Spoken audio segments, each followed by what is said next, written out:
Okay.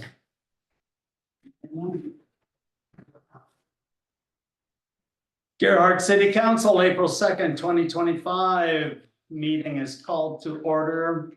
Is there any conflict of interest from the council? No. No? Okay, let's move on to the approval of minutes for the regular meeting of the city council Wednesday, March 5th, 2025. Motion? Motion to approve. Second. Okay, is there any discussion, corrections that need to be reported? And having hearing none, I've got a question. I don't understand on page 2. Oh, it's like the third or fourth sentence from the bottom. He requested a letter justifying resources to the public safety building project and inviting Senator Merkley to the May Community Public Safety Building meeting. Is that she?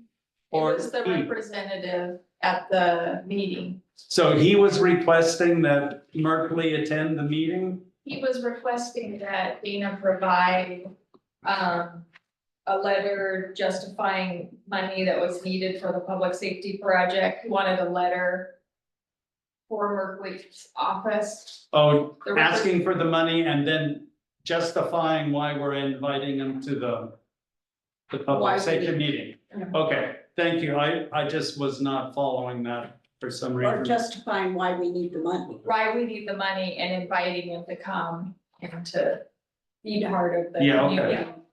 Got it now. Thank you very much for helping me through the English language. All right, anything else besides my mistakes? Okay. All those in favor of approving, say aye. Aye. Aye. Opposed? So passed. Now going on to the minutes of the work session of the city council Wednesday, February 26, 2025. I'll take a motion if you have one. Move to approve the minutes from the work session of the city council Wednesday, February 26, 2025. Second, Second. any discussion, any corrections that need to be noted? Hearing none, all those in favor say aye. Aye. All right. Moving on, planning commission minutes. Is there anything anyone needs clarification from Chad about? Just wondering, when we're gonna get talk about FEMA stuff. They are discussing that in the planning commission meeting this upcoming Thursday. Next Thursday, excuse me. Cancel. No, it's canceled. I don't know lots of no, I don't have an update for you there. Okay, so Yeah. would you get one for the council and find out after they talk about it, when we're going to get an update? Yeah, we'll have Garrett come to the meeting as well to give us some information. But yeah, Okay, thanks. that takes care of that. Okay, so we've got all this stuff checked off already, and I'm not going to report anything because that's the way I am doing things. Councilor reports, I'll go to Preston. Bosch Group and FFA, most of what we know was already in the minutes, but they didn't have any meetings this last week because of spring break.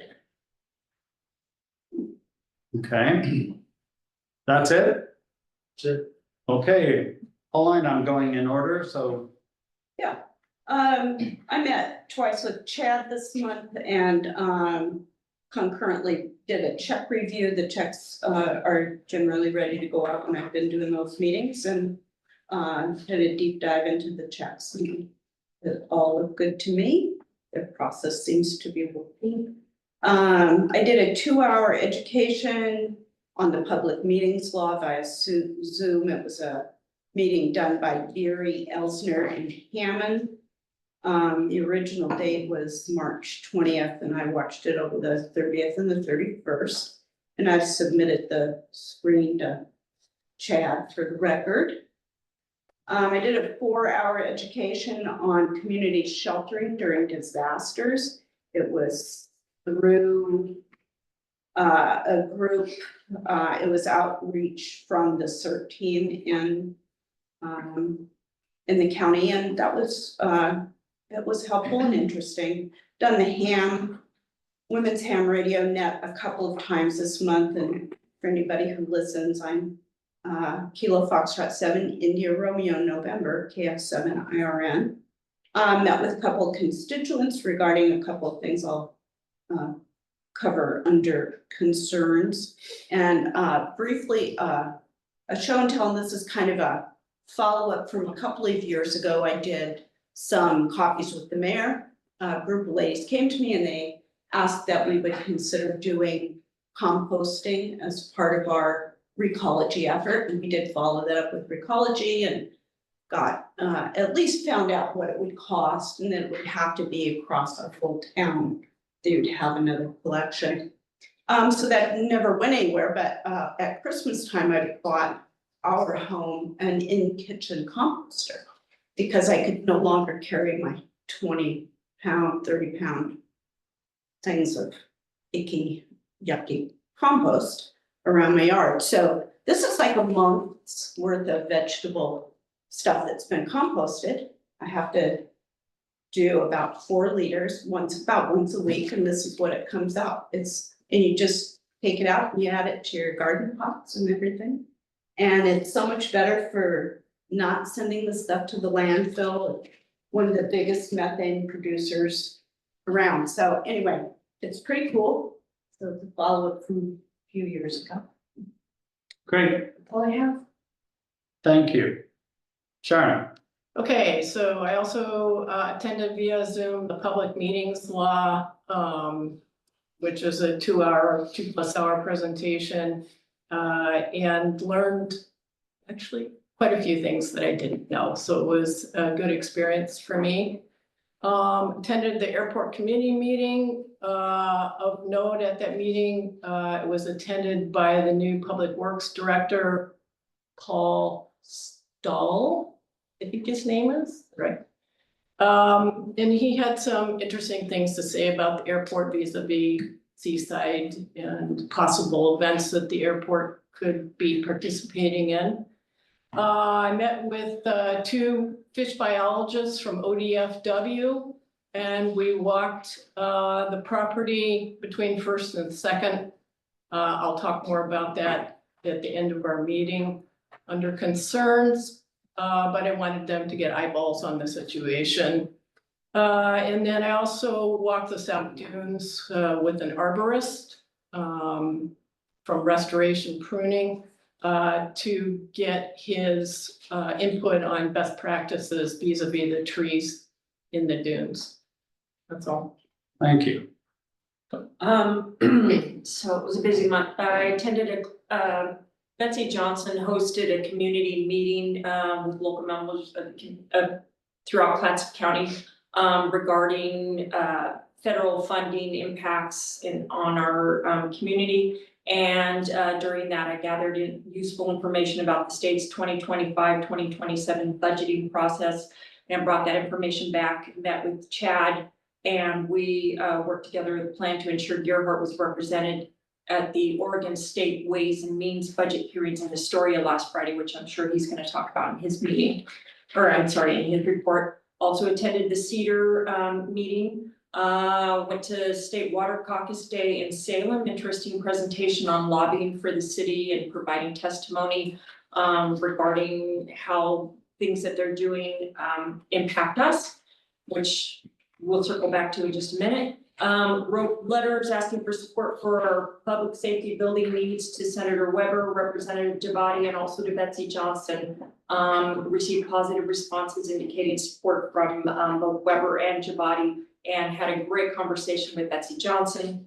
Then provided written testimony in support of House Bill 3556 to allow for adjustments to transient lodging tax revenue disbursements to our local communities so that we can use more of that money to help offset some of the problems that tourism brings to our community.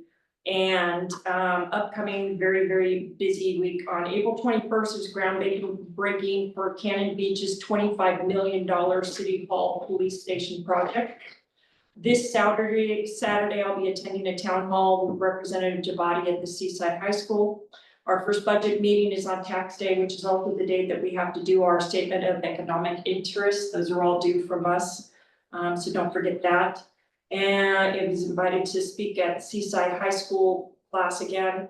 There's another PSB meeting on May 20, is it April 23rd? I have it down as May 23rd, but that might be my mistake. It has to be April 23rd, get an update on their progress towards completing the cost estimates of the two top designs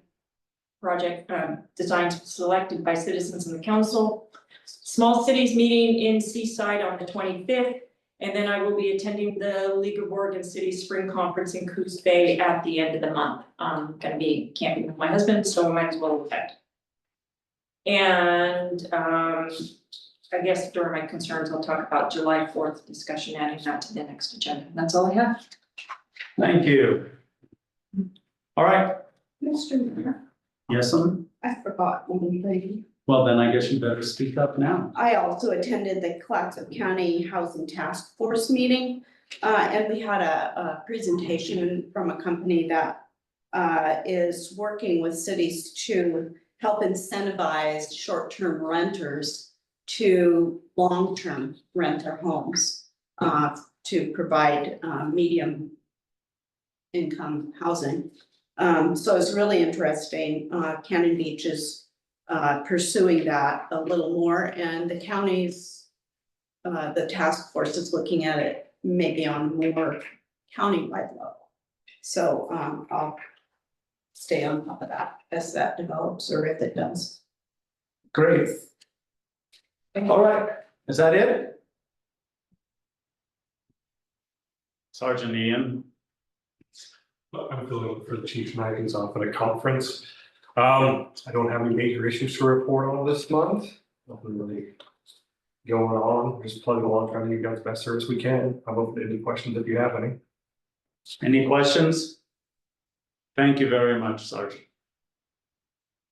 Fire Chief Andy. Hi, haven't got the stats done for you. We had, I know that we're 45 calls ahead of last year for this month, but I haven't got the full number in for you. Chief wasn't able to attend because we actually got a burn alarm house on our district. So the crew tonight is prepping and training for our live burn, which will be coming up here in 3 weeks. And other than that, we've got some new volunteers coming in, and I have EMT this weekend, so we're gonna have 5 new EMTs coming up, so. Great, Yes, Sam. Were you all involved in the girl being swept out into the ocean? We were not involved in that one, no. They were able to handle it, was it Cannon Beach? No, Seaside, I think Seaside was able to handle it on their own. great, Thank you. thank you so much. Master of Money. In March, there really was no significant deposits to report. I do want to continuously remind everybody that Fund 40, building revenues did improve over previous months. However, expenditures continued to outpace the revenues. So this fund is just going to have to be continuously monitored because at this point it's in jeopardy of not being solvent. That the expenditures are going to cost more than the revenue. So hopefully building will pick up. Last year it came in and we had a little bit of carryover. So maybe the springtime things will look better and people will start building again. Noteworthy last month were payments in 10/10/51 for the completion of the police department security compliance renovation project that was recommended by our city's liability insurance company. In 10/13/60 to the Gearhart Volunteer Fire Department for the city's quarterly contribution for gas and clothing reimbursement for the volunteer firefighters. In 10-13-72, for some annual pump testing and services that were done for the fire department.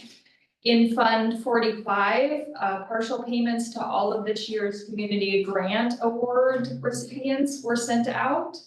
And in 50-50-80, for the replacement of the speed sign on Pacific Way, which was $7,200. And in 71-71-20 for professional assistance on the water modeling application process. Just a reminder that the city's first budget committee, as Councilor Grove mentioned, is Tuesday, April 15th. So we hope to see you all back here and we'll get the budget message and the budget document. And start the process.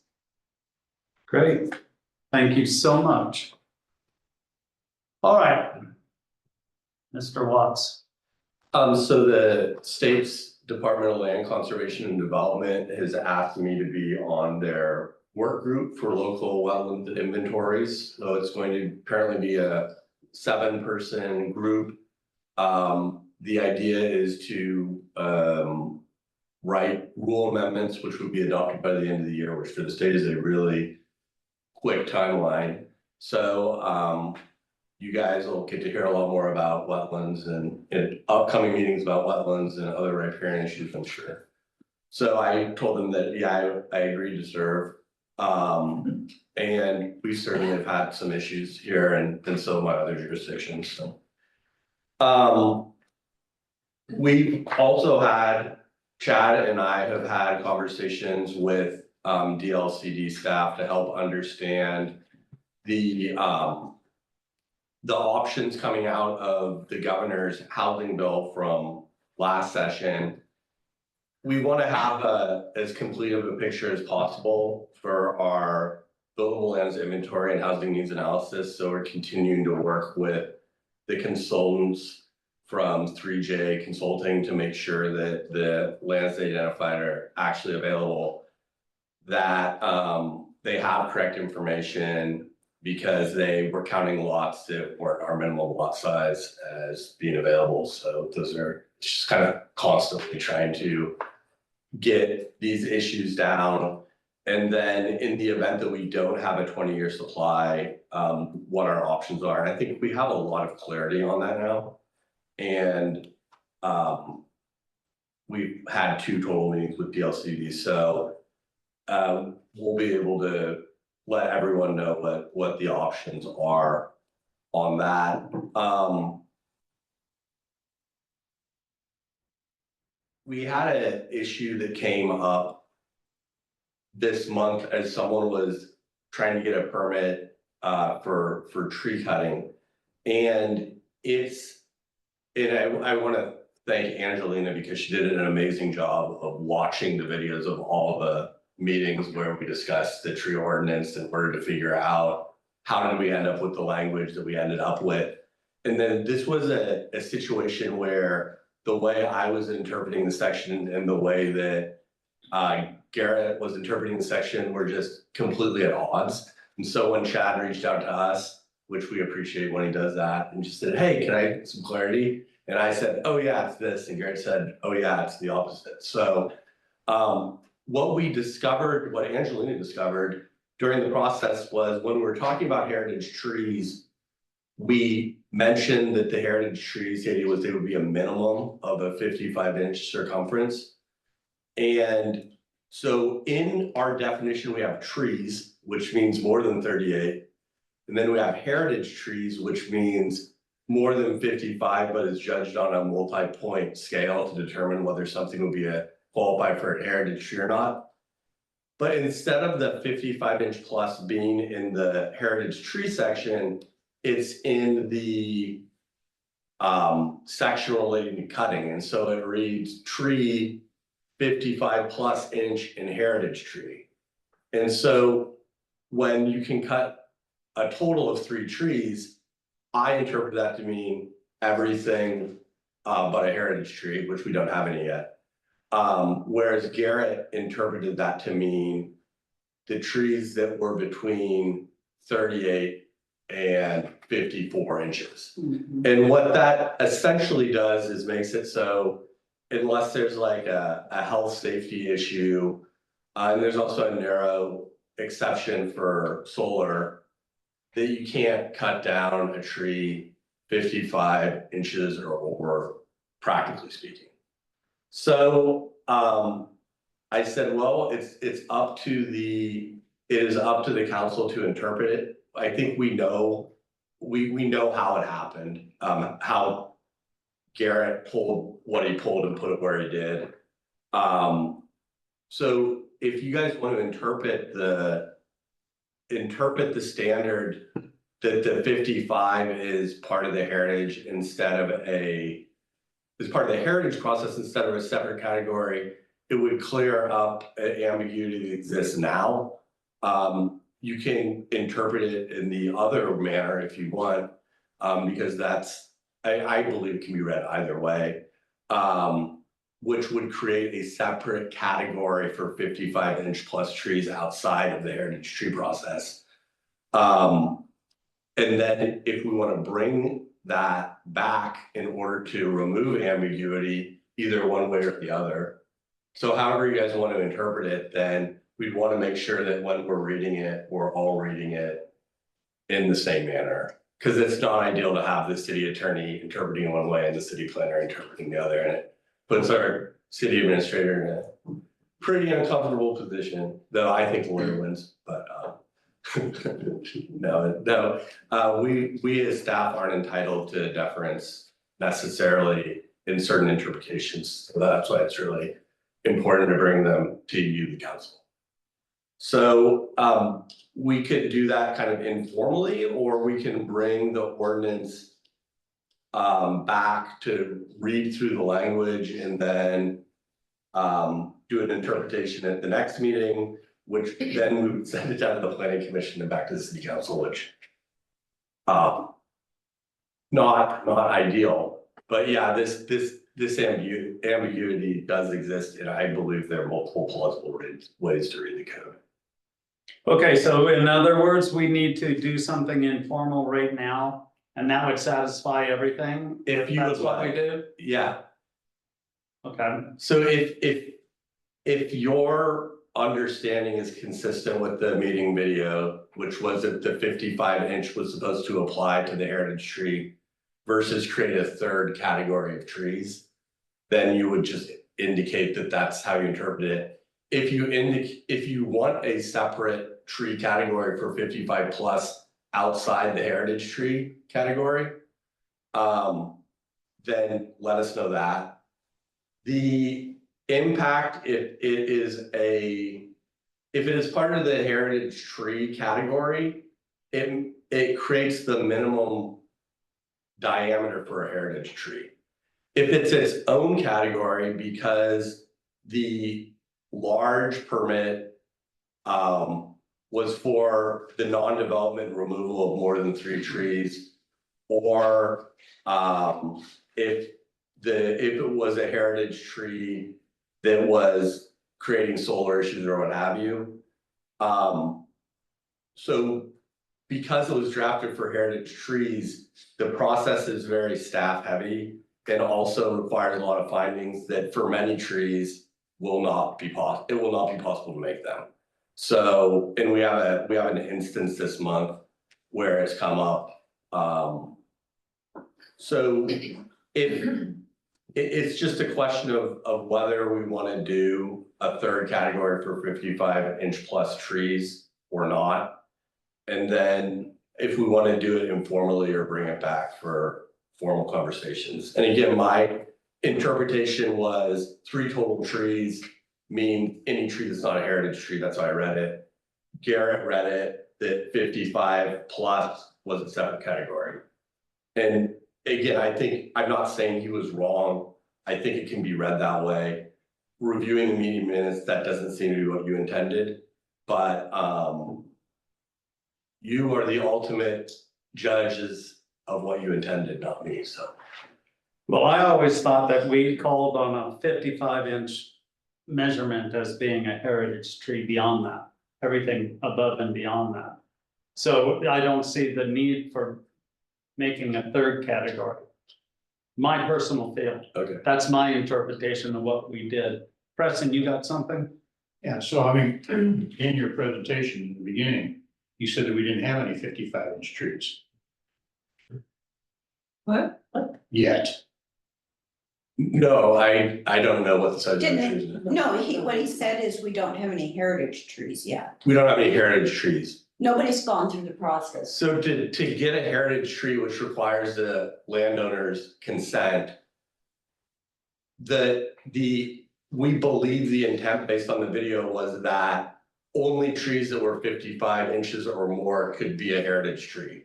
So if you have like a 20-inch circumference, it couldn't be a heritage tree. That was the minimum threshold for a heritage tree. And then there was a 180 point calculation that was made in like all sorts of things like the health of the tree in order to qualify for a heritage tree status. So beyond the 55 is just the floor. And then whether it could become one or not is through this calculation. Okay, so the property owner is the one that's requesting whether it's a heritage tree. The city isn't saying that anything over 55 inches is automatically a heritage tree. Correct. Well, that's what he's asking us to tell him. Right, Yeah, I can give an example yeah. of what this looks like. So there's a property that has 3 trees and I invited also Ms. Sharon to help me measure these. I don't have the measurements in front of me. The 3 trees, what they wanted to do is take these 3 trees down because they just think they've run the course. They don't like the way they look, the way that they've been handled. Almost from the stump up, they split out into multiple places. They're healthy trees and they're doing well. I don't even know what type of trees they were. Pines. They are pines. And so the first tree measured at, I'm just gonna make this up for explaining it, measured at like 47 inches. So that tree can be cut down with a permit and be one of the 3 trees per year. The second tree was about 58 inches measured, and we had to be careful how we measured it because the trunk split right at the 4.5, just over the 4.5 foot mean breast height. So where the trunk wasn't split, we measured it, and it was, let's say, 58 inches. The third tree, because it's split and it started growing in all sorts of directions, but where we had to measure it by was still intact. It's about 74 inches that pine is. So in effect, the second and third trees cannot be cut down because they do not have any of the exceptions. They do not, the tree is not creating a solar issue with solar panels, or it's not creating any damage to the septic system. It's not creating any issues with building because they're not building near there. What they want to do is they want to cut these down and replant about 20 other different types of trees in this area. But after measuring it and looking at more closely at the ordinance, I noticed that as soon as that tree hits 55 inches, and unless it's dangerous or creating a problem, it cannot be cut down Because because of the ordinance. Because it's over 55 inches.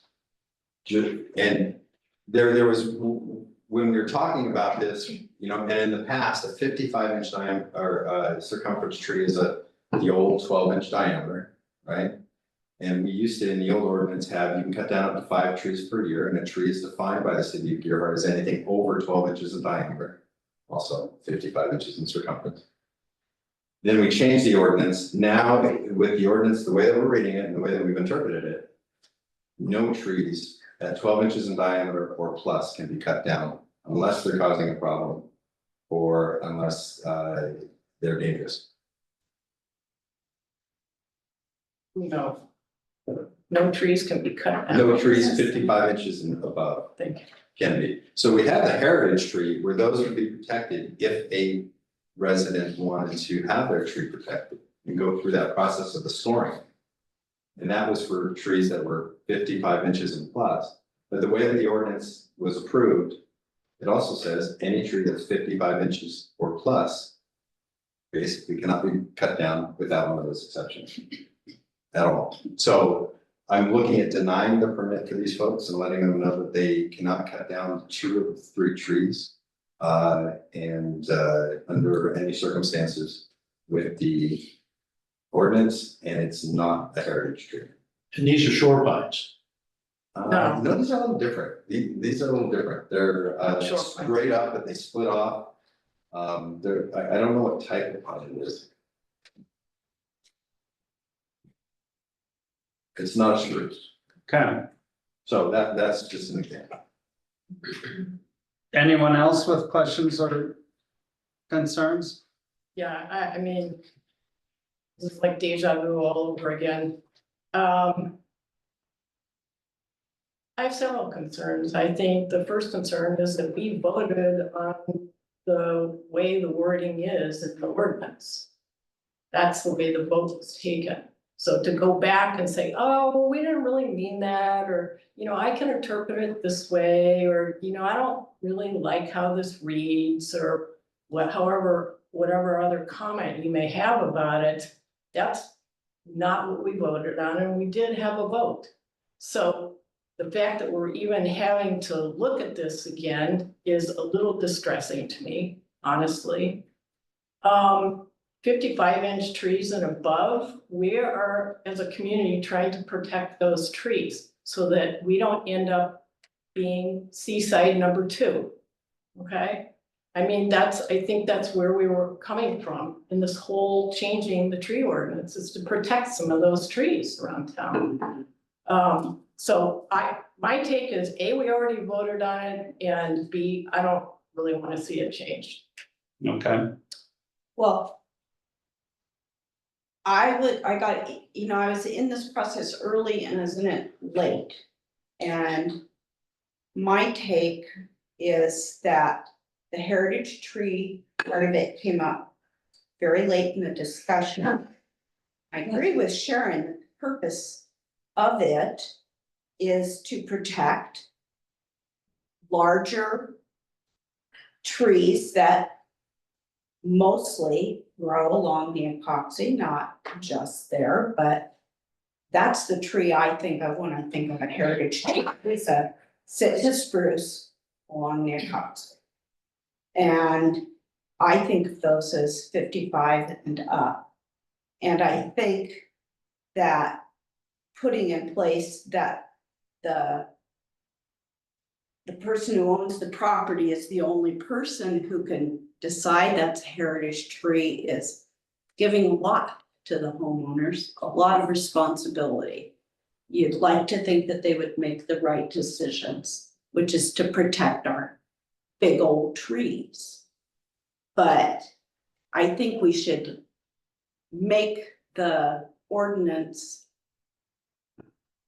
readable and interpretable for the staff. Yeah, and- Whatever we intended. Right, and just to clarify, this was an instance where I interpreted it the way I interpreted it and responded to Chad, and I don't know if he got Garrett's before mine or mine before Garrett's. But you had two people reading it in good faith and coming to completely different conclusions.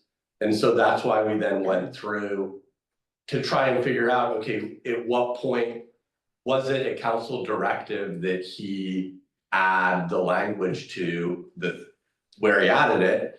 And it wasn't. So it didn't come from the council at a meeting.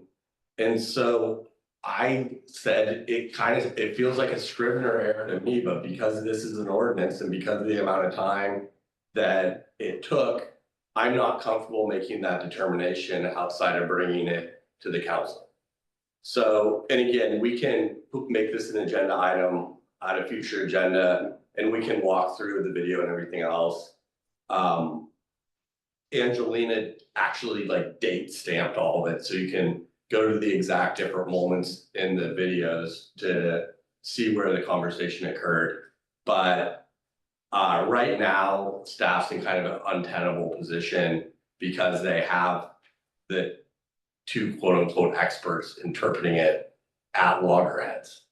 right, but the way I recall sitting through all these meetings for all these years is 55 inches is when we said that's a tree we don't want cut. it's not a heritage tree, it's a tree we don't want cut without some kind of restraints put in there and put in place. The heritage trees are something a landowner does, and we're not involved with that until they decide that's what they want, and they come to us and they want to go through the process. Is that right? So if that's the consensus of the council, that's how we will interpret it going forward.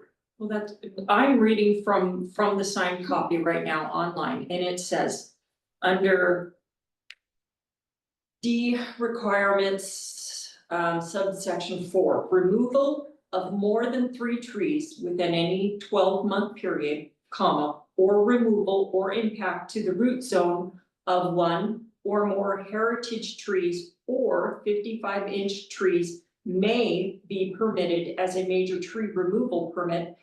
But that decision is the planning commission. That says the planning commission may grant or deny a request for a major tree removal permit. So I don't even know why you would be making that decision. I'm reading this, that's an application that they submit to the planning commission. The planning commission has this discussion. So then if you go to the following section that discusses the grounds for the major tree removal, that's where then it goes to are any of those factors at play? Well, I still think that you have a problem if you don't submit it to the planning commission. Right, if you decide outright, because we told them that they get to have a planning commission decision. Okay, so Based on the criteria. we've spent a lot of time on this. Let's get the information from Angelina to all the counselors. We'll look at it. We'll bring it back as a council consideration at the next meeting. You guys are going to be in limbo until then. But let's put an end to this so everyone has got their say and everyone's seen what we've said on video. So we can interpret whatever it is we're going to interpret and we can decide. All right, May meeting. Thank you, Peter. Is there something else? No, nothing pressing. Is there any information on the meeting laws? Yeah, I mean, we're that is being reinterpreted by the state and by the OGEC. And so we have reached out to them to get some more information. There are some things that are just cut and dry public meetings. There are other meetings that it comes down to whether it's information gathering versus recommendations, formal recommendations, which can get a little bit gray. And so we're gonna have to start looking at meetings kind of on a, particularly with any, I'll just call it like an adjunct committee that you bring up. We're gonna have to look at those meetings on a subject matter basis and on the, what's the intended outcome of the process basis in order to make that interpretation. Okay, because I'm just curious as to, we had that bench committee for however long it was. I just want to know if that's the kind of committee that we need to notice meetings on, because there are and may be in the future other committees that we have. Right, so under the new guidance from the state, if it's just information gathering, so if people get together to gather information about how were benches paid for in the past, all of that, and I think the default should be public meeting. So when in doubt, let's call it a public meeting, notice that everything else. In the new interpretation, at the point, if that group changes where they're like, you know, council, we've collected some information and we've written a report. Much like Councilor Sharon did, she got different tree ordinances from different cities. It was for informational purposes only. It wasn't to make a specific recommendation per se. She did do that in a public meeting, but the gathering that information, her and the people that did it, that wouldn't be a public thing. If it's a committee that then involves you, that's going to make a recommendation to the council to take specific action, that's what we need to be really careful about because people should be able to see what that committee relied upon in arriving at their recommendation to you. Okay. Thank you. All right, is there anything else for Peter? Thank you very much, Peter. Chad? Thank you, Mayor and Council. I'll just give a quick update. You've got my city administrator report. The last line on meetings and coordination is a duplicate, so you can scratch that out. And what that line was talking about was just a couple up. It says attended the Oregon Legislative Joint Ways and Means Committee public hearing. I did that last Friday night, started at about 5. This is something that Dana has been looking forward to or looking towards. And what it is that we had all the representatives from Oregon on the Ways and Means Committee. And they hear for 2 minutes at a time different cities or organizations stumping for some of the projects that they have submitted to their representatives for funding from the state of Oregon and potentially federal funds as well as they come through. So I went and attended that meeting. I did not get a chance to speak. They had 130 people signed up for 2-minute sections and only had 2 hours to do it. So there wasn't the opportunity to speak. But prior to that meeting, I did submit all of the information on the water caucus projects that we talked about earlier a few months ago. I submitted all those projects to the Ways and Means Committee. I also submitted a sheet on the public safety building just to see if there was potentially any possibility of funding that might be coming to the station, kind of keeping it top of mind. And then because I wasn't able to testify in person, they extended the period to 48 hours to submit testimony online. And so I wrote a letter basically explaining the projects that we have, what some of our issues are, and asking for funding from the state of Oregon. So we did that. That's the first time Gerhard has participated in that, and that happens over 2 years. So I'll let you know what comes out of that, if anything. Other than that, another update off the sheet is just save the dates. We've got the budget meeting coming up Tuesday, April 15th at 6 p.m. That is a public meeting. We'll have the 5 budget committee members and the 5 city council members there to help us through the budget process. We have the Earth Day cleanup day and cans for coho. So that's Saturday, April 19th from 8 to 11. So we bring out the bins. We allow people to dump garbage, nothing dangerous, no tires. We'll also have an electronics bin there and some representatives from Western Oregon Waste Ecology to assist us with that. Emergency cash container program. There's an access day, Saturday, April 19th from 9 to 11, to where people will be able to access their emergency cash containers or purchase one, or purchase, fill one, and have us take it up to the storage site for those. Council 5th Tuesday work session. We don't have an agenda yet to be determined, but again, that's going to be Tuesday, April 29th at 6:30 p.m. And then Public Safety Committee meeting number 4 at the Fire Hall, Monday, May 19th, 6 to 7:30. Those are meetings that are coming up. The last thing I have to update is that we did get a draft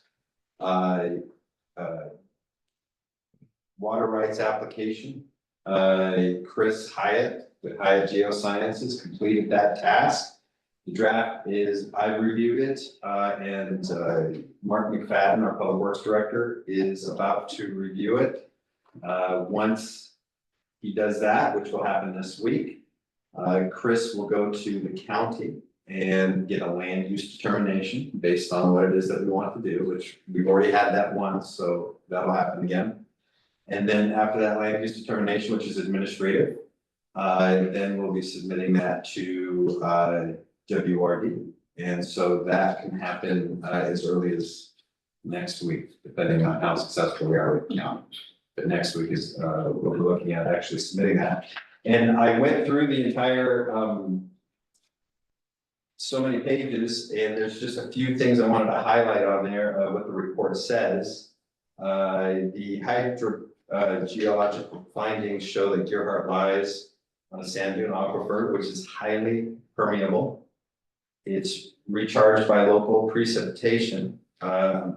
about 76 inches a year, capable of yielding more than the city's projected needs. Other notes of interest is the groundwater primarily flows west to the Pacific Ocean, of course, and then also east to Neocossie Creek. So all the rain that's collected into this part of town goes into the aquifer and Neocossie Creek. Groundwater has not shown signs of saltwater intrusion.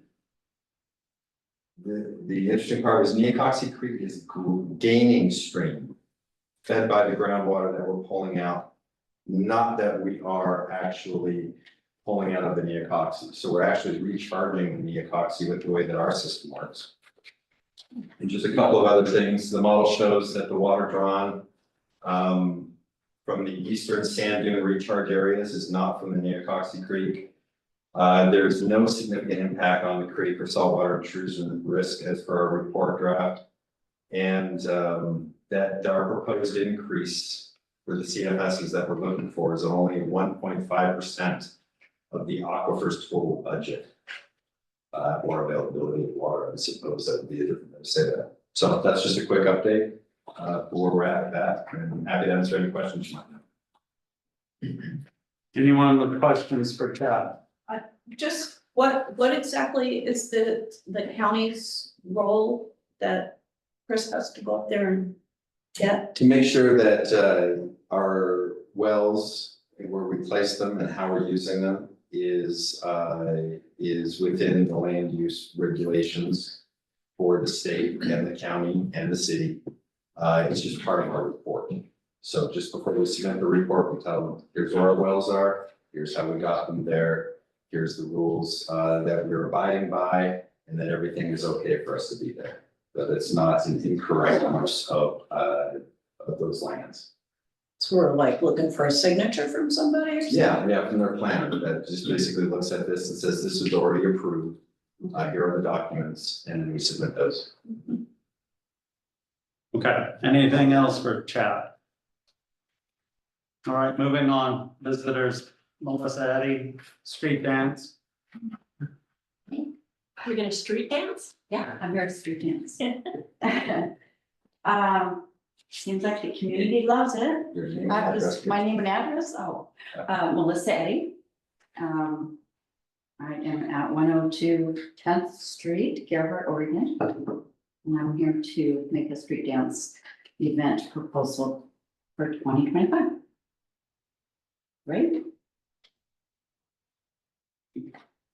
So it seems the community loves it and wants to see it keep going. We had a good turnout last year. Really nice crowd of folks. We had a lot of socializing as well as dancing and kids participating in the events we do for them. So there's really nothing we want to change. It's just a repeat of the same. If the city wants to continue to support that event, then we want to keep organizing it for you and for the community. Okay, anyone? Yes, Couple questions. yeah, go for it. You have music, right? We have DJ music. Okay, and what does he charge? It's not, No, I separated the two budgets because there was some confusion last year. This year, you'll be able to just pay straight that vendor without the confusion of splitting everything half and half. The Gerhart Association pays half of the total budget and the city pays the other half. So what I did is just, you're gonna pay for the photo booths and you're gonna pay for the, that would be the face paint, and the kids table and the barrels that will hold the festival lights. okay. Yeah. All right, and the second question is, how important is the photo booth? How important is the photo booth? Well, people love it. It's a fun thing for them to go get their photo taken. It's sort of a annual thing to do. Marks, their 4th of July in Gerhart, which these are local residents, and visitors. So it's just a fun thing they like to do to recognize that 4th of July time frame here. Yeah, and just wondering, because we all have, obviously can take tons of pictures on our phones and everybody's got a phone and everybody takes pictures and videos and so I just wondered how that really fit in there. How that fits in? Yeah. Well, it fits in as added fun, centralized activities such as, I mean, they have all the props. So families get together, I mean, it's really fun, and the families will go and they just put on the different props. And it just becomes, and they get their photo taken. Not only do they each get a copy of that photo, but it also goes on a website for all year, where they can go back and look. And it's a celebration. It's a real popular thing that a lot of the schools do actually, in the districts. It's just a popular thing and it's sort of just a signature. Whereas if you're taking your photo with the phone, it's like, oh, here's that photo. Yeah, no, I was just, Yeah. I was just curious, I didn't know that much was involved in it, so. Yeah, it is. Yeah, it is. I'm glad you asked. And it is a lot of fun. I would love for you to come and get your photo taken. But it'd actually be fun to get some of the council members together over there. But, you just be silly and you've got your props on and it's fun. Thank you. Any other questions? Thank you for doing No. this again. Absolutely. And thank you for that was a lot of help. I had a lot of good help. Thank you. Yeah. And You'll get it again this year. thank you. Appreciate it. All right, But the budget for that is about $1,500, which is our part. 1550. Is that what it was? 50/50. Mhm. Okay, And then all the same kind of details as last year, everything would be this, kind of same that we do. There's, short little difference, which is a positive difference this year. I found somebody to rent us some barrel poles to hold up the festive lights. Okay. We don't have to get 6 trucks this year. That is a real nice burden off. So, yeah, and it's very inexpensive to rent them because they're local. So. yeah. great. So, thank you, Melissa. Mhm. Chad, do we just need a consensus? All those in favor of helping out with the street dance and having the street dance? Say aye. Aye. Any opposed? So passed. Great, thank you again, Melissa, for doing all the work that you do for it. Thanks to all of Would you. this be a good Appreciate it. time, Mr. Mayor, to add into the record that it is Melissa's birthday? Happy It is your birthday today. Happy birthday to you. Happy birthday, dear Melissa. Happy birthday to you. Thank you very much. You're a great volunteer. Wonderful. Okay. Moving on, we have a Seaside Airport Committee member. Yes, Randall Henderson. Do you need any more? Your name and address, please. Okay, Randall Henderson, 89066 Ocean Drive, Warrenton. For Pines. I chair the airport committee. I've been doing that for I've been on the committee for more than 3 years maybe now. I want to thank you guys for having me here. I really just want to come and give a brief overview of the airport committee, the work we do, and just kind of what goes on out at the airport, because it sits back there where people don't know much about it. And really, I'm going to try and keep this kind of short, but mainly I want to be open to any questions. So, I've been a pilot for going on 35 years now, private, not commercial. But I have been involved in airports and flying advocacy, helping people with aviation learning and things like that for most of those years. So I kind of have more involvement than just your standard private pilot, especially with regards to airport operations. I'm part of a 7-member committee. Joyce is here, she's one of them. Sharon is our Deer Heart representative. The committee has a permanent position for a Deer Heart representative. So moving on, just want to give a brief overview about the airport, its history, the types of operations, how it's administered, and the committee's role in that. The city manages the airport via the Public Works Director, who basically, the airport manager is a side job. We've had 7 airport managers / public works directors since I've been on the committee. So a lot of our role is maintaining the institutional members, because these people come in, a lot of them may have some involvement with airports understanding, a lot of them don't at all. So we're really, we advise them on that aspect of their job essentially. We fill in those gaps, and per the city's ordinance, the purpose of the committee is to act as an advisory body to the city council. This is directly from the ordinance. Act as an advisory body to the city council, city manager, and public works directors / city engineer regarding issues concerning the Seaside Public Airport. In practice, reading here now from the orientation materials we give to new members.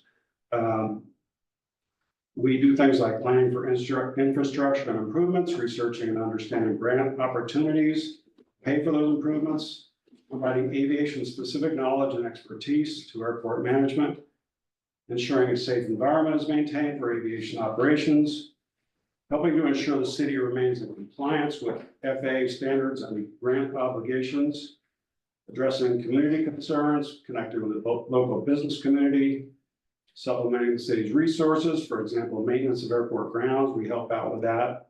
And looking for opportunities to promote the airport to the flying public, and also any ways we can invite people in to experience what we're doing out there, such as we have an event. Most years, we try to have a flying event with an open house. That's among other things. Kind of surprising, little Mickey Airport, not much going on, but feels like we're busy a lot. Some things we don't do. We don't actually make decisions for the city. We're a committee. We make recommendations and advise. We don't enforce FAA regulations. If we see issues that need to be addressed, we will tell the FAA about it. We don't control who flies in and out of the airport, but again, if there's something that's amiss, we'll also talk to the FAA or whoever needs to be. So that's kind of about the committee. As for the airport itself, it's been around since the 40s. I don't know how many people might know. I mean, there's a lot of people, a lot of historical knowledge around here, and I find it fascinating, but it was a farmer's strip in the 40s. It became a state airport for several decades, and eventually the city took it over in 1990.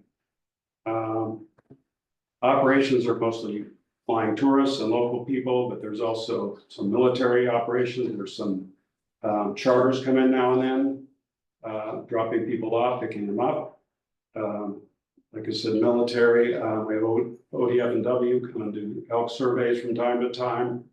A few other working type operations. And you'll probably remember the biplane guy. He hasn't been here for a while. Don't think he will be, but sightseeing operations is always something that's possible to come back. Much of our work is guided by the airport layout plan. The FAA requires us to update that every year, every 7 years or less, and we also require to keep a capital improvement projects list updated with them, which that's guided several infrastructure projects over the last 20 years, and including like a beacon tower, drainage improvements and repairs, some fencing, lighting. We had a big lighting upgrade. That was all paid for 95% by FAA or Oregon Department of Aviation with a 5% match from the city. Actually, some of that was actually covered by the state as well, so no cost to the city. All that work, there's local contractors wherever possible. That kind of runs down what I have to tell you about the airport. I really would hope you guys would, I don't want to get into the weeds too much, but if you want to get me into the weeds, I'm happy to do it. So that's where we're at. Great. Do you have any questions? I have a question because I went to a North Coast Land Conservancy presentation, and the the fellow used a NOAA map, and the projection is that at high tide, the airport is going to start flooding in 2030. And what do you have as far as plans as far as that is concerned? Because I was totally unaware of this, and he comes up with this map and it shows all that trailer court area and the runways flooded. Yeah. So that's a good question. We haven't really addressed that very significantly. Other than, so we, like I mentioned, our capital improvement project list. And number 6 on that is flood hydraulic study.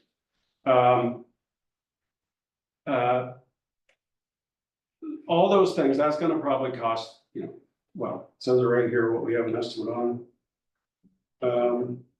20,000, or no, 180,000, $200,000. So those are really wild guesses, but when you start into those sorts of things, especially to FAA standards, they get really expensive fast. And so how we're gonna come up with that money, I don't know. What we're gonna do in the meantime, I don't know. In the meantime, what we do is we go down and we inspect regularly, especially where it tends to flood at the south end and the high tide, the king tides. And we clear off the driftwood. And we have notes for airport users in the FAA notes, which says, look out for driftwood in the winter. We're not the only airport like that. Pacific City gets a bigger flooding. They've always had flooding. Our flooding has actually not been, is recent within my memory, are seeing some flooding. I think it's partly because of subsidence. And also there's, 4 inches of water from when it used to be 0 at a high tide. There's now 4 inches of water, because that's what we've seen, 4 inches of sea level rise, basically. And so I don't know if that answers your question. It's on our radar, but it hasn't. It's on your radar. I just was curious because I thought it came out of left field when they had this presentation, and I just wondered. Yeah, and what that would involve, who knows? I mean, we would have to see what that study would come up with as a recommendation. Sure. Where can we get is there a way, someplace that we can see your list of capital improvement projects that you have pending? This is actually on our website, although this version I have now, I realized is not quite up to date. We've actually been trying to get the city to update it as well beyond what what's published now and what's with the FAA. But again, we've had 4 airport managers in the last 3 years. And so that sort of getting those things through, because when they don't even know how to, who to talk to at the FAA, and everybody at the FAA has, changed. There's a lot of turnover. It's hard to get some of that stuff done, but there is a version on the website. I'll update it when I go home, because I just noticed when I printed this out tonight that there have been some minor updates to it. Anyway, and I can send that to you too. Is it the city website with the page? We actually have a Friends of Seaside Airport website, which is seasideairport.org. And that's where we keep most of the things. If we do it on the city's website, then again, keeping it updated is going to be a lot more complicated. So we just do this as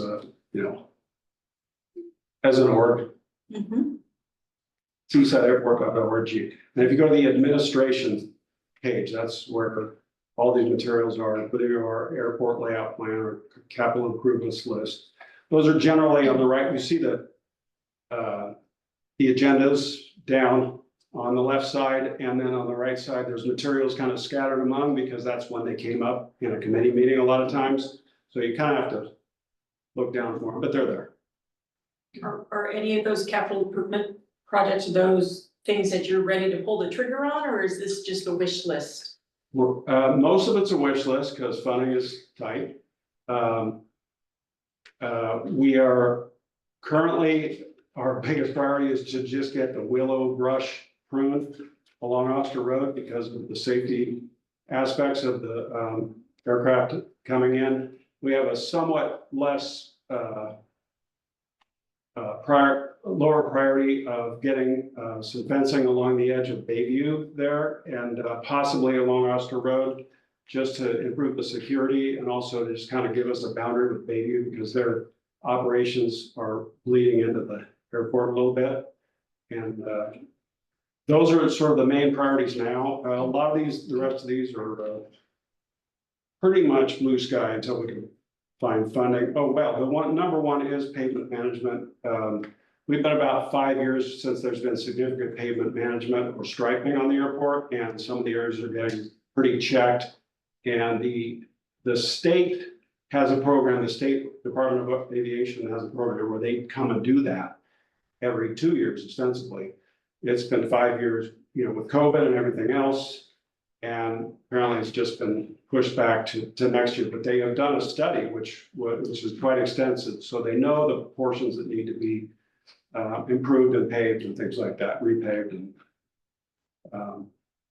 so that's actually our number one priority, but it's gonna be paid for by the state, which is nice. Okay, anybody else? I really welcome any questions you guys have after the fact, and you can go through that website to communicate. And thank you for having me here. Great, well, thank you for coming out. All right, we're gonna move. Public communications, anyone wishing to address the city council concerning items of interest not on the agenda may do so at this time. All remarks will be limited to 5 minutes per person. Requests to comment electronically must be submitted by email to the city recorder at info@cityofgerhart.com no later than 4 p.m. the day of the meeting. In-person attendees wishing to speak are required to sign in prior to the meeting. No one signed in. So. I didn't sign in, I didn't know I was supposed to. Okay, well, I'm just gonna come to you and say, state your name and address. Robin Lane, 715 2nd Street. Okay, And I just wanted to talk about very briefly the giant Sitka spruce trees on Murray Hoxie and how much they are the character of this town and how old they are and how incredible of a ecosystem filled with all kinds of animals and birds and how it feels like that whole corridor between here and 10th Street is in jeopardy of basically being cut down and gone. Not just, just like the amount of development that's could happen and things that are up for sale and sold and projects that are in the works. It could be scores and scores of those huge trees so that when we stand wherever we are and look that way, which looks like Gerhart, it will be no trees or very few. And it's such a beautiful and wild place. I know that there's lots of pine trees and the beautiful dunes, but there's a wildness about that forest that is really a treasure. That's what makes this place in some ways to be what it is. And I know there's so many people that I hear about and things that I see that are so deeply, deeply concerned about this. And I don't know what we can do. But it seems like a city treasure that we are very close to losing completely. And as my 8-year-old granddaughter said, where are all the animals gonna go? And what are we gonna, it's just I don't know, I just wanted to be a voice of that because I hear people all the time talking about it. And I know there's a lot of concern. And it's an irreplaceable thing, you can't replace those trees. And you're talking about 72 inches, or they're way bigger than that, a lot of them. And, but mostly it's a whole world, a natural world that we live among that is really in danger of disappearing. So I just wanna say that I don't know what I wanna say, what I want you to say, but I wanna voice this concern that I hear every day from people about that part of this town and how close we are to completely losing it, and is there anything we can do? And that's all I have to say, thank you. Thank you. We are trying, as you can see, we're still fighting with the ordinance that took 2 years to get on the books. But there's one thing about those big trees, and as once you cut them, they don't come back. You know, not for a couple of 100 years, and we got to personally, not as mayor, but personally, I would protect each and every one of those big trees if I had my druthers. Because that's the way I feel about it, not because I'm a tree hugger, but because I enjoy them. I enjoy the birds that are in them. I enjoy the animals that live in their root systems. I enjoy the frogs that. I just enjoy them.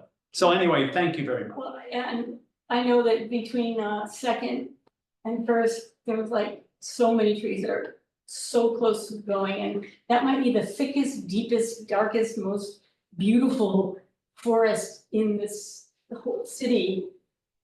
And it's magic, and it could be gone really soon. If the plans that it just be gone. Yes, that's It's quite hard to true. imagine. It isn't hard to imagine because it's happening everywhere I know, and but it's awful to imagine, and I Yes. thank you for your feelings, I appreciate it. quite all right. All right, moving on. We have here a letter from LOC asking for a donation because of their continuing scholarships and training that they do for elected officials. I would like to move that we give them $100. Can we afford that? Justine, master of money? Should I come back at a later time when you're in a better mood? If you say no, it's perfectly all right. I can wait until the budget process and then I can plead I my think we case. should wait till the budget process. Yeah, $100 is, I think we should wait until we see, well, the state revenue share funds come, because you Okay. have your discretionary fund yeah, and the mayor's discretionary fund. okay, Just know if that's, there's gonna be enough money in there. And anybody can give money to the LLC Foundation Board of Directors. right? yes, they can. We have a, moving on, is that all right? Moving on, there's a letter from Bob Carson about the lot or lots between First and Second Avenue and his description of sea rise and the Cascadia effect.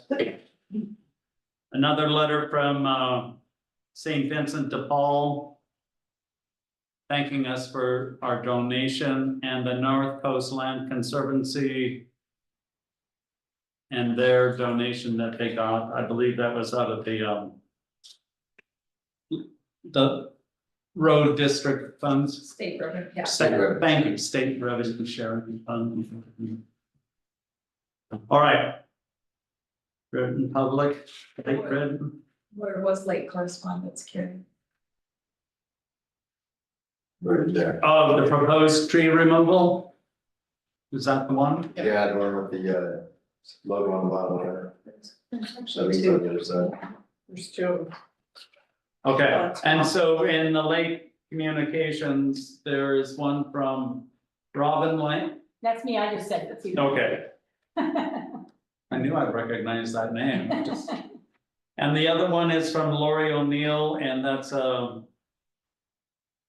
again, about the first and second lot developments. Yeah, Can I say something about this? say something. You know, if everybody's up in arms about the First and Second Street development and everything like that, why don't they just put up a fund and buy the property from the current owner? Every lot in Gerhart was platted on a 50 by 100 lot. And the people that bought these, you know, and have paid taxes on them all this time for generations. You know, now it seems to me like we're stymieing what it is that they want to do with their property. So if the city of Gerhart and the citizens of Gerhart don't want those pieces of property developed, come up with the money and buy the property. Can I give you some background on that? Okay. That's the question. Can I give you background? You can give them some background. I don't want to go into the weeds, as they say. We want to be really careful about any sort of application that might potentially come before you as a council, because I think everyone's spoken personally and no one has indicated that they couldn't objectively hear a land use application that might come in front of you as a council. But I think we need to be really cautious, particularly if people seem to think that there might be a land use application coming in front of you. So we might want to err on the side of not discussing. Okay, so we're not gonna discuss it and we're not gonna talk anymore about it. We're gonna move on to the next. Cost recovery services. Oh, excuse me, recovery service fees. Yes, sir.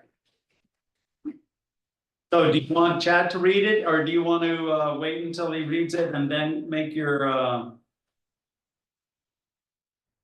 I can summarize the process real quick. Okay. And Division Chief Andy and Attorney Watts have been working on this. Andy has put together the information provided to you showing how this would work. The descriptions in the staff report. We have the resolution 1001. It was written by Attorney Peter Watts, and Exhibit A shows some of the costs that Ms. Andy has been working on. From there, I'll just let you folks ask any questions of Andy if you have them. And we also put a recommended staff motion on this. Yes, we have the recommended motion there, your council options. And I just want to thank Chief Andy. She went through so much material and so much data to kind of get to these rates and made it really easy for me to understand best practices and what everyone else was doing and things that maybe should have been obvious to me that weren't. And she did it just so comprehensively. And I think we've gotten to something that will help offset people's time and help us recover, particularly when we're out of district. okay. Anyone, any questions for Chief Andy?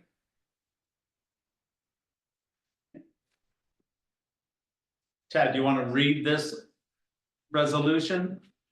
Well, do we want to make a motion? If you want to make a motion, go ahead. Motion to approve resolution 1001, reading once by title only. Second. Any discussion? Thanks a lot for catching that. I just have one question real quick. Under the fees, is this the final version, or should we clarify that, like false alarm fees, it should be $300 per incident after? Is it not clarified in there? Well, it It just says should. $300 and then lift assist facility $200. Well, it says, I'm just asking for Peter's legal opinion if it's implied or I if think it's it's, clear enough. I think it's on a per incident basis. the false alarm is, it's got the fees charged after the third incident per year. Right, so you could have 2 false alarms in the third, and these are all waivable as well. They can be appealed in the police, or excuse me, the fire chief can waive them if there's a hardship. Yeah, but this is on a per incident basis. This is more, I'll give you a little more clarification. When we talk about false alarm fees, we're talking about for instance, there's a house out in Surf Pines that no one even lives there. And we'd get called 6, 7, 8, 9, 10 times for a medical alarm alert and no one lives there. And no one to contact, things like that. And that would basically stop us sending a fire truck and an ambulance out there 6, 7 times in one night because there's a windstorm. Those are the things that's aimed at, and more of that is kind of aimed, again, more towards the commercial side, right? Or people like, care homes, right? People that should have trained people on site that are being paid, that are not us volunteers, should be able to respond. Alright, so for example, on the business license and inspection, you're asking $150. So you go out there, you find a problem, they have to correct it, you come back, they're not being charged an additional $150, it's just $150 per application. So a business license inspection is when someone comes to me, I'm gonna be putting in a new business here. And what that would do is they are required by the state to have an inspection by a fire marshal for fire safety stuff. It's a very common fee that's actually charged across the whole state of Oregon. And typically it'd be charged in the building department, but because we have a building department here and a building department for Clatsop County, it just made sense to make one flat fee. So again, it's all waivable, it's by basis, but it's more or less, okay, I'm gonna build a Dollar General. Okay, that is separate than that is separate than I think what you're thinking, which would be a commercial inspection that is also required by the state. The business license is, I'm applying for a business license to build a Dollar General. I have to go in, I have to do a review of their fire sprinkler systems. This could be days of work, so even $150 wouldn't even cover my time, but it'd be something. Right, so depending on the business, they might need a commercial fire suppression sprinkler system, or based off the equipment that they have. If we have like a multi-story building, because they don't have a ladder truck, then we'd need that industrial sprinkler system.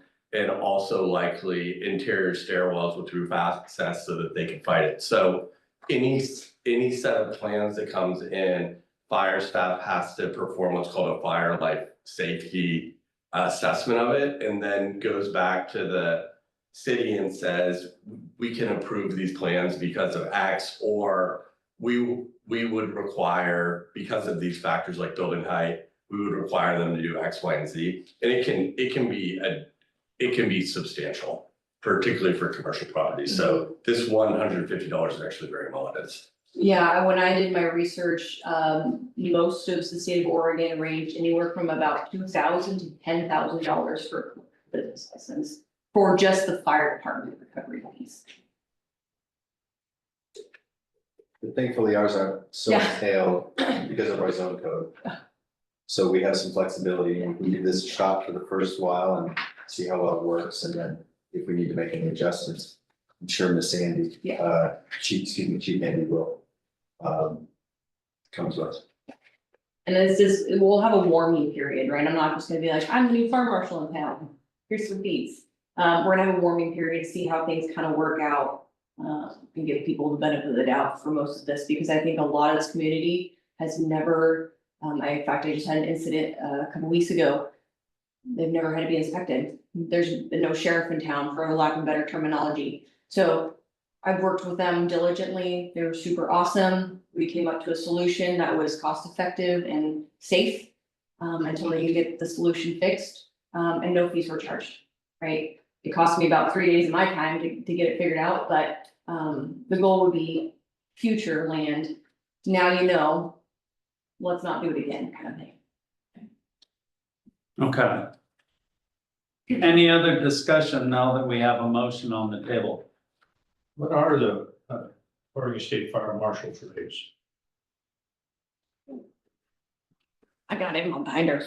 I'll tell you.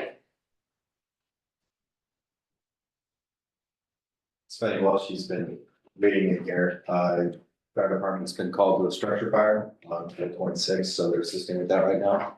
And then also a gas leak at Buzzing Air, so we're working at right now as well. So she's you're doing this and getting the crews out at the same time.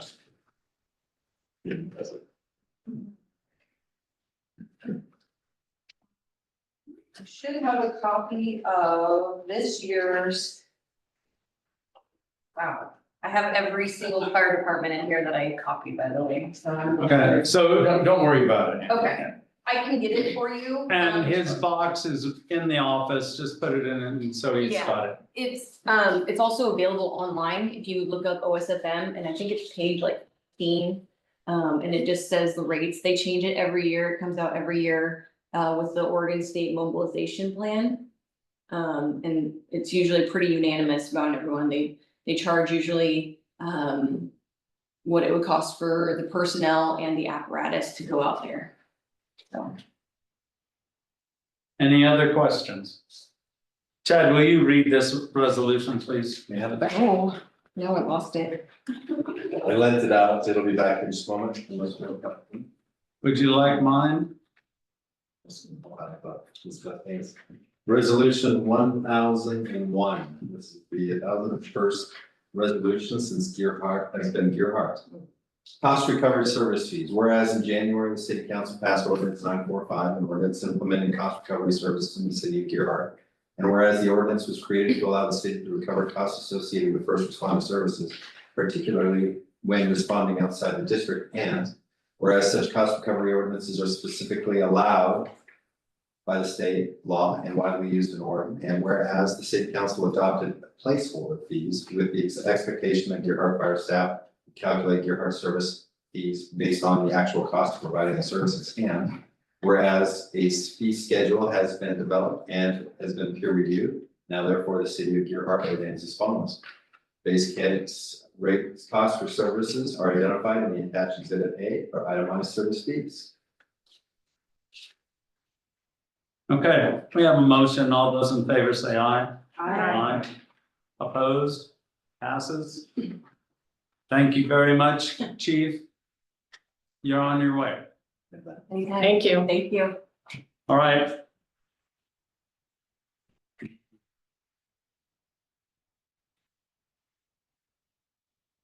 And now we have a new business. Change order number 1 with the Klosh Group.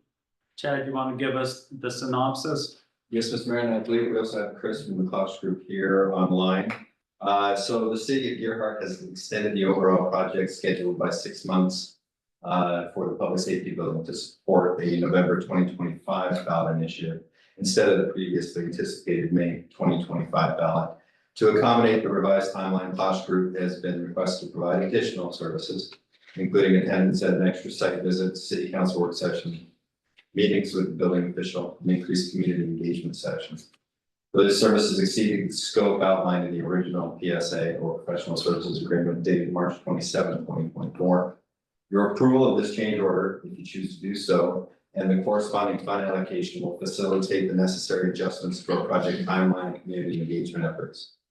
You have your options there. Motion to approve the change order number 1, authorizing additional services by Klaus Group up to $9,883 using the building reserve funds, or take another action desired by council. The staff recommended motion is the motion to approve change order number 1, authorizing the additional services by Klaus Group Inc. At a cost of $9,883 and allocating $10,000 in building reserve funds to cover the expense and support continued project progress in alignment with the updated schedule. The change order is attached. We have the financial analysis, and in our, I didn't put a total on what we have available in our building reserve fund at the moment. But we don't have a running total because we still have some liabilities that need to come out of that, but there is the amount of $10,000 in there to cover this. And I'm here for any questions, and if I can answer them, I've got Chris Mr. Andrea here as well to help us out. Okay. Does anyone have a motion? I move that we deny this change order. Second. This change, I need a second. Okay, we go to discussion. If you look at this change order, it does nothing about extending anything beyond May of 2025. If you look at their original documentation, they said they would work through May of 2025. So I see no reason to give them more just to go to the end of May 2025. Doesn't say anything about going beyond that. It says that the committee increased the schedule by 6 months to support a November 2025 ballot initiative. But it doesn't say anything about continuing the service beyond May of 2025. And so I say we deny it as a outright. They're asking for $9,000 more to continue until the end of May, and that's where their contract ends, is the end of May. That's my feeling. Anyone else got anything to say during this discussion period? I think that originally, when we signed up with the cost group, that the bond measure was gonna go to the general public. When, Chad? We were initially looking at going in May. This May of 2025. Right. And then quickly figured out that we did not have enough time to actually do that, due to certain circumstances, the amount of the work that they had to do, and that we're still doing, and that we're still going through to make it to the November ballot. There was also, more in-person visits and meetings that originally accounted for included, we had more visits than Klosh Group was expecting to get us going with this process. There was some semi-regular city council meetings that they were expected to attend, however, they were not in the original contract. There was an additional town hall meeting that was added that was not in the original scope. Klosh Group proposal assumed 2 community engagement meetings. And then now we're up to 4 community engagement meetings. To make sure that we have enough input from our community. Moving forward, Klosh Group would continue, if it was approved, would continue to assist us March, April, May, June. So some of the tasks that they would be doing for the city, we have in April, pricing set review meeting, the bi-weekly meeting that will be coming up at the end of the month. In May, bi-weekly meeting include themselves in assistant community meeting number 4. We were talking about 2 initially, so this would be number 4, and a bi-weekly meeting.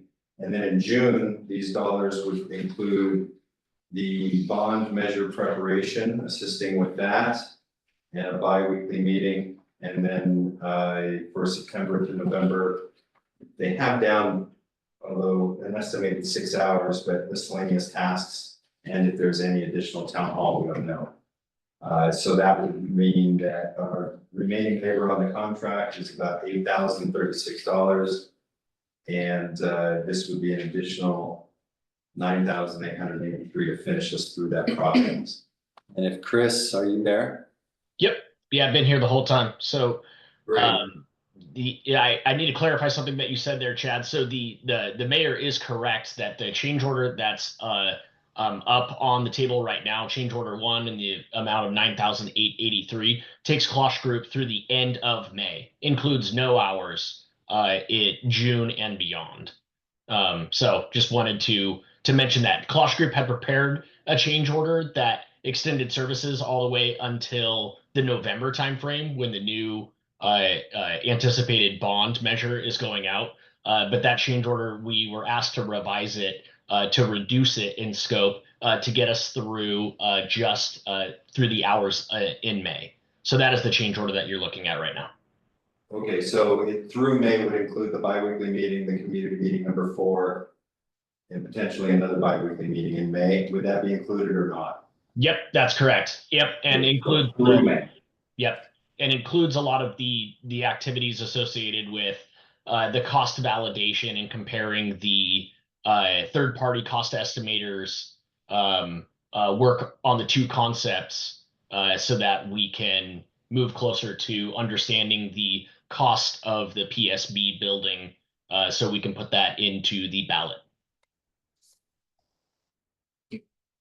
Okay,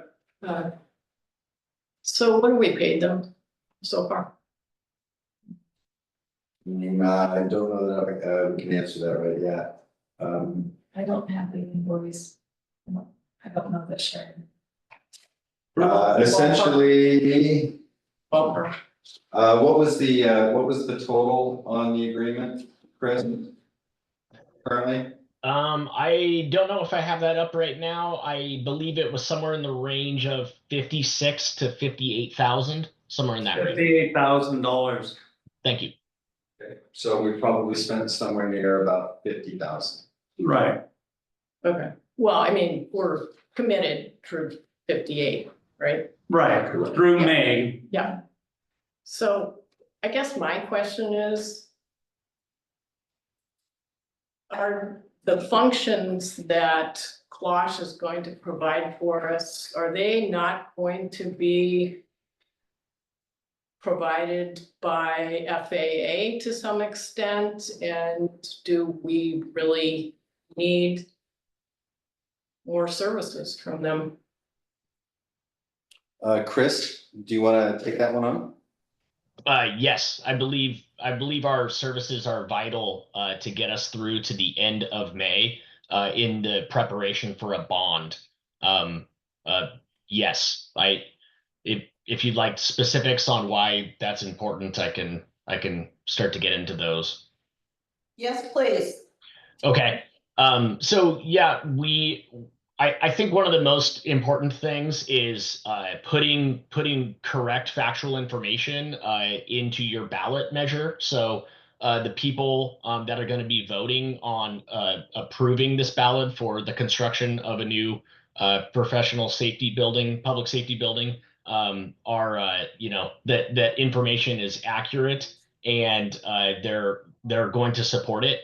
Architects, FFA has done a great job of designing, getting the concepts done, doing some of the community outreach and website updating.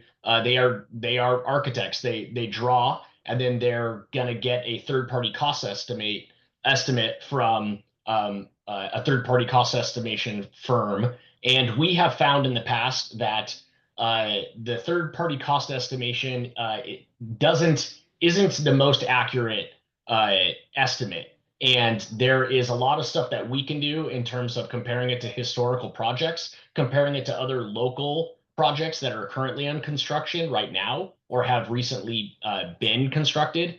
And we have found that in the past, some of the budgets that have been put together and in some cases have been approved by jurisdictions to move forward are unfortunately inaccurate and not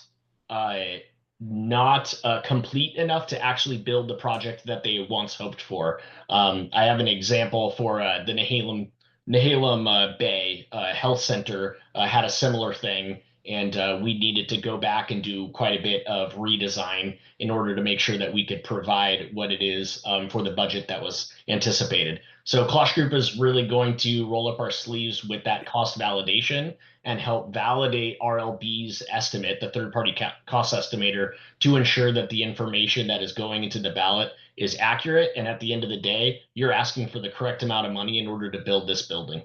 I'll also add that Klosh Group isn't the only entity or organization that has needed to spend more time in this effort due to requested additional town hall meetings, additional council work session meetings, etc. And the way that their contract was set up is they included a certain amount of professional contingency in their contract that could be used with written authorization. And that is how FFA has been made whole, if you will, for the amount of increased meetings that they needed to attend. They were able to just utilize that professional contingency that was built into their contract. Hindsight, looking back, it probably would have been a good idea to include professional contingency in Klosh Group's contracts. So in the event of something like this occurring, like being requested to attend more town hall meetings, more community engagement sessions than we clearly outlined in our proposal, we simply could have just obtained it from that professional contingency and not have to go back to the council and, move money around in the budget, etc. So the cost estimate function, is that not supposed to happen between now and May? Yes, the cost validation effort, preparing your anticipated cost report so you can outline how much your project is going to cost and how much ultimately you're going to need to ask for funding is currently scheduled to occur in the month of May. So So this, don't we have that covered by what we are paying? no, we would take what we have left in that contract plus an additional $8,000 to get us there. Because of what he was bringing up, the additional meetings that we've had, the additional town hall, some of the things that have come up that they've had to respond to and that sort of thing. So that's an additional amount of money. Now, I mean, you could look at, if we don't have Klosh Group do these things, the cost portion of this is very important. Having that third set of eyes, taking a look at that, making sure that we're heading down the right path and going to the public with the correct numbers. If Klosh Group doesn't do that, then we would rely on the cost estimating company and the architects to do that for us. And or, potentially increase a little bit of the workload to staff, but it's definitely not our specialty. All I wanna say is this, we hired these guys in our interests. The last bond failed because we tried to do it ourselves, or the city tried to do it themselves. These people are the go-between, okay? They're looking out for the city of Gerhardt's best interest. FFA's, and whomever it is that they're hiring in order to do the cost analysis, this is just our backstop here. And I think it would be foolish not to continue with the Klosh Group. Do we want this bond measure to have a chance? Or do we want to not have a chance? We've proven from the get-go that we as a group are ill-equipped to manage this project without them. We thought we could have it, for some people on this, I did not, some people on this council thought that we could have it on this coming May's ballot. And we wrote up an RFP in agreement with them that we would be ready to go by May, which would really mean that the bulk of their work would have had to have been done back in December, January. That was number one. We also, in our RFP, we came to an agreement about the number. Did we come to the agreement about the number of meetings? But we initially thought the number of meetings that we would need turned out to be woefully inadequate. We've asked them time and time again to come here. They have been contacted by members of the public with ridiculous letters and cartoons and other things, people calling and wasting their time asking them questions that should have been routed through the city. They've spent a lot of time, and I'm here to tell you right now that because of the mistakes we've already made, it's very clear to me that we need them at least through May. If you want to have this discussion again about whether we're going to extend them after May, you're going to have a real problem with not paying them for work that you've already asked them to do. Well, I'm looking at documentation here that says that we're gonna have 4 community meetings, and this is from May of 24. It doesn't say all the meetings that the committee had. Since I wasn't involved in that, I don't know how many extra meetings you have. But when you make a bid for a job and you say, I will do this job for this much money, that's your bid. Now, if you have added expenses because I asked for a meeting in December, August. And August, Last August or this coming August? Last. well. Okay, so I count myself bad for 2 meetings, that's $9,000, Mr. Mayor. yes? If I could just clarify something, when we talked about, and this was a conversation I had with Jesse, I can't remember, not immediately, but early on about the dates. I said it's possible at the end of this process, we won't go on the ballot, that we need, in my opinion, broad-based community support of the project, because that's what the community expected of us. That the earliest we would go on the ballot was November. So I think if we were to look back on that communications as far as the timeline, it was this has always been, as far as my understanding and what I've conveyed to others, an exercise in listening and gathering the data so an informed decision can be made. Like what Jesse wanted was a commitment to go onto the ballot. What I said is I do not believe that our city council will put something on the ballot unless they believe that it's going to pass, because we've already experienced that. And so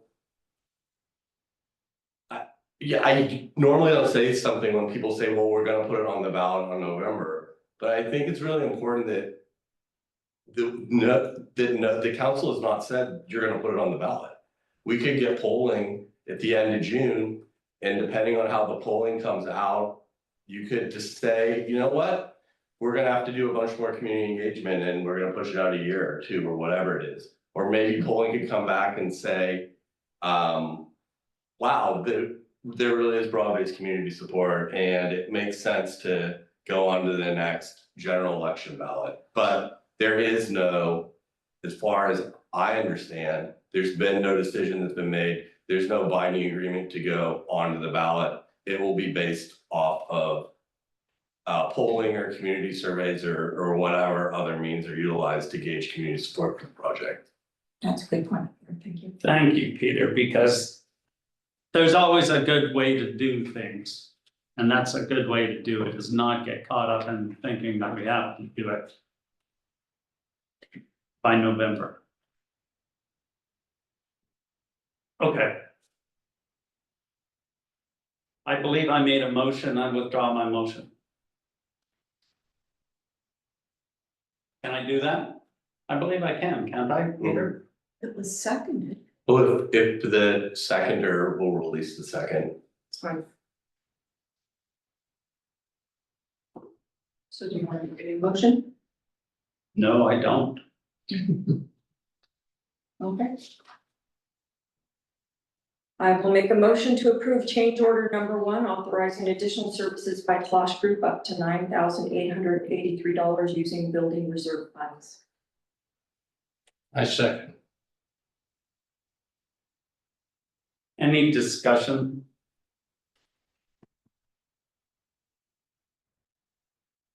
I just feel like it's a lot of money. Yeah. Because we're probably not even getting that survey in June out of this. You know, if they threw in the surveying in June, I'd be all for it.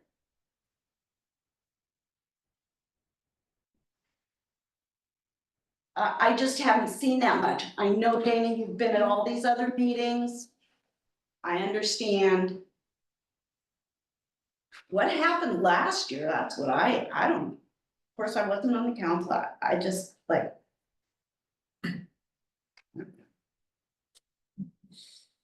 Okay, is there any other discussion?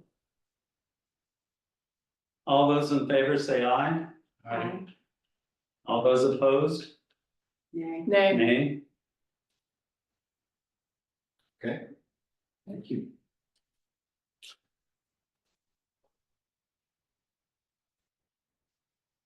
Thank you, Chris. Appreciate that. Give you a call tomorrow. Thank you. I have a question. A question for who? Probably Chad, maybe Peter. I don't really know. So can they come back and ask for for instance, like half that amount, or I don't know how this works. Sure. Anything is possible moving forward. They could make a request to be on the May agenda. And staff can make that request as well, if that we have something on the agenda. And we can take care of the things that we think they might need to take care of. All right. So let us move on to council concerns, I believe is just a second.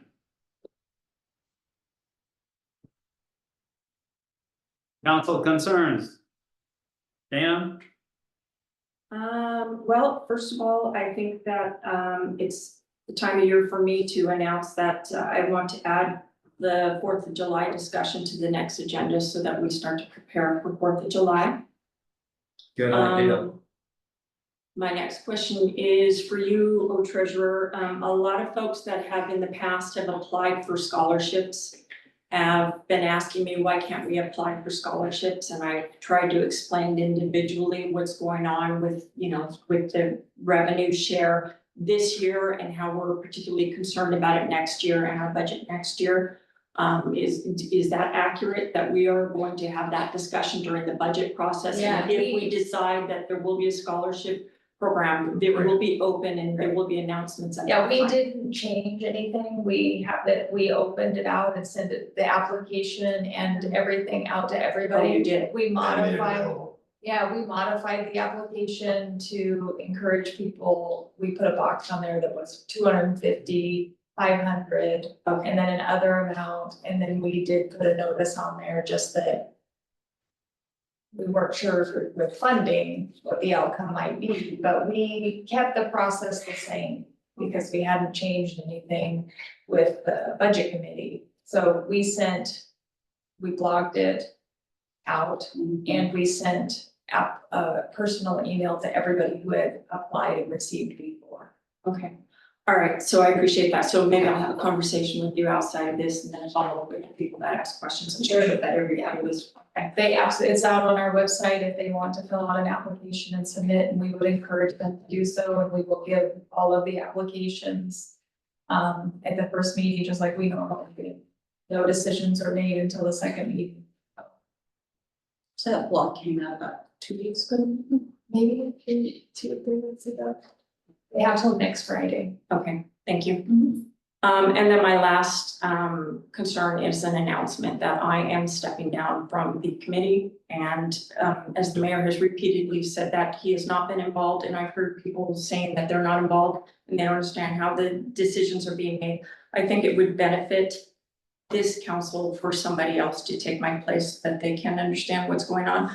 I do believe that what he said is true and that our numbers are, that architects and engineers are notoriously poor at estimating costs, and I think that the problem will get bigger and worse without them, and that is not something that I feel you just created something that is going to take much, much more time than I'm and beyond my skill set. So I think that somebody else should step up and be on the committee.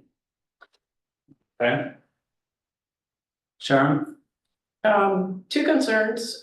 First one, I'm wondering about the road disrepair on Pacific Way at the Neocoxie Bridge. I walk by there almost every day, and the holes, there's 2 holes actually, are, I'm pretty sure, getting larger, and they fill with water, which is gotta undermine the underneath the next layer down, and the street itself is in bad shape. So my question is, could we have Public Works come and discuss that with us or write us, just to be educated about what they're thinking about it and what their plans are for it? Yeah, we could have him come in. I've already asked him to give us a kind of a little study on what's happening with that, what his concerns are with the culvert here at Pacific Way. He's also looking at getting some paving done at the beginning of Pacific Way. But we're working with ODOT because they're also looking at doing some improvements up there, so we're trying to work with them. And then another space he's looking at is Gun Club Road. That is from the intersection up a while. We had a lot of construction in town over the last few years. That has definitely impacted our roadways. And he is putting those together. Once he's finished with those, I'll ask him to come up and speak to the council and talk about what he's thinking. Okay, that'd be great, thank you. Second concern is the property along the Neocotsi between First and Second. The proposed, not yet permitted, is for 2 houses to go in there. One of those 2 houses entails cutting down at least 14 of the old growth spruce. So, as you all can imagine, because you know what I'm like about trees, this is, beyond heartbreaking to me that this would be happening. And I just wanted to put it out there for the public because I'd love to know what the public thinks about it. Oh, I know.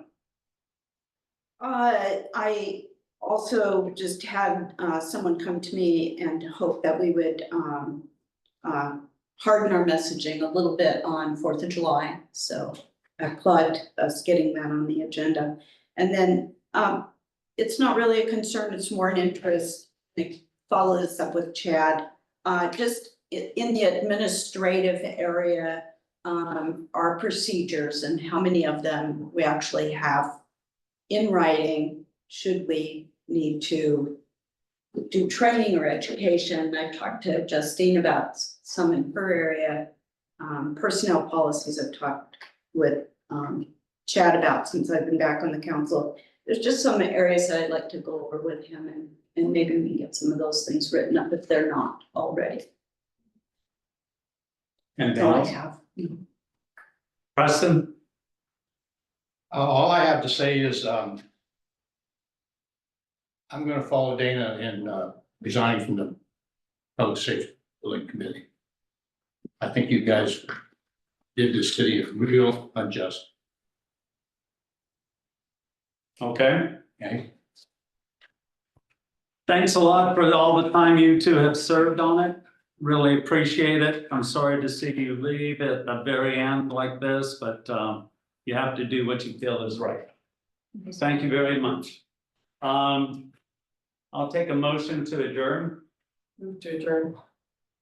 Second, all those in favor, say aye. Aye. Meeting adjourned. Yeah.